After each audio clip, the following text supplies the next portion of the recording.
Oh, howdy all, grab yourselves a beer, it is time for some Path of Exile discussion. Today, it's time to cook some chicken nuggets.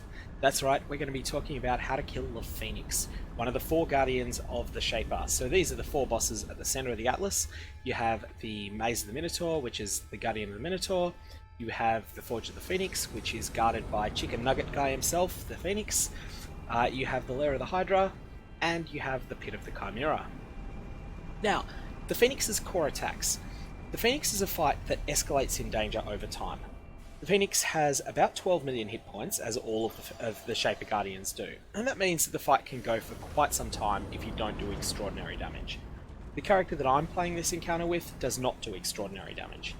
If we have a quick look here, you'll see that the damage output with Vile Fireball, the ignite damage per second varies from 290 to 430,000 damage per second. So let's split the damage difference and call that 360,000 damage per second. So I will need to be hitting the Phoenix for about 35 seconds to kill him. However, he has 40% resistance to all elements. So that means it's actually a lot more damage that's needed. I'm going to need to be inflicting damage on the Phoenix with my ignites for approximately a full minute to kill him. While we're doing this, the Phoenix is going to be launching two major telegraphed attacks. One of them is a physical attack that deals a lot of fire damage as well, and that will look like he's it's similar to one of the Abyss monsters. It will look like he's sort of clawing at you from all directions. He'll do something that's not too different to a Whirling Blades attack towards you, except it has a big wind-up, and he will make multiple small attacks rather than one single attack like a player Whirling Blade skill does. The other attack that he'll sit in the middle like he's constipated for a period, and he'll be charging up, and then he will explode. The explosion will deal absolutely devastating fire damage. You probably can't survive it on any normal build. You're going to get to see that one as well.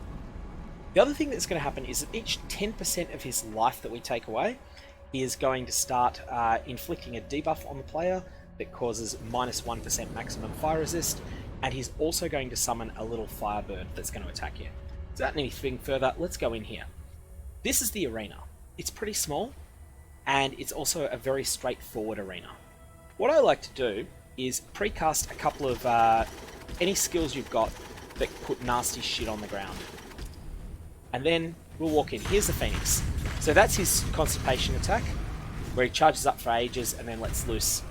That's his whirl forward attack. You'll notice that there's one Phoenix that's spawned now. May even have been two. That's his Whirling Blades variant. That's his constipation. So it's pretty straightforward. The key thing is, when he's doing his Whirling Blades variant, do not stand in front of him. And when he's doing his constipation attack, just get miles away from him. That constipation thing is much worse if the map mod has if the map has mods on it, particularly increased area of effect. Those Phoenixes are pretty nasty. They're a lot worse than they look. Those little fireballs aren't doing anything much to me because I keep moving around them. However, they hurt. They hurt a lot. And they're much worse if there are projectile mods in effect on the map. At this point, I'm going to go back to not just dodging the boss, but actually attacking him. And because I've got the ability to chain projectiles, that helps a lot in this fight. You'll see that I've got 5 stacks of the increased fire damage taken debuff, and that's going to keep 7 now. It's going to keep increasing until he dies.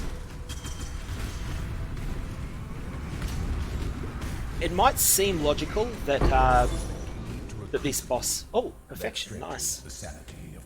It might seem logical that the Phoenix boss might be resilient to fire damage. However, he's got 40% resistance to all 3 elements, so you can actually cook your chicken nuggets just fine. There's no resilience against that. He's got 25% chaos resistance and no physical mitigation. Anyways, I hope that gives a bit of a sense of what to do. The key thing with this fight is the ads at the end can get totally out of control if you don't have the ability to get the Phoenix from, say, 30 or 40% health down to 0 quickly. Now in my case, that's just throw fireballs and rely upon the chaining that's granted by the Snake Pit Ring in order to ensure that the Phoenix himself is on fire all the time. And then, of course, chicken nuggets, they take a certain amount of time to cook, but once they're cooked, they're cooked. Other builds will need to find other strategies. He's pretty nasty on melee builds. If you find yourself coming back into the Phoenix fight where he's at 75% or so, you've been out of melee range, you'll then have a lot of Phoenixes firing on you. You may wish to go and kill the Phoenixes first. At that point, kill the Phoenixes, then jump in on the boss. I'll leave the exact strategy and tactics up to you, but hopefully that gives a bit of a sense as to his core attacks and how you can manage them. If you've got any questions though, definitely fire away below. I've deliberately done this without mods so that there's no complications, but I have a whole video that's gone up about the impact of map mods on all of the Shaper bosses. I'll leave it there. Have a good one.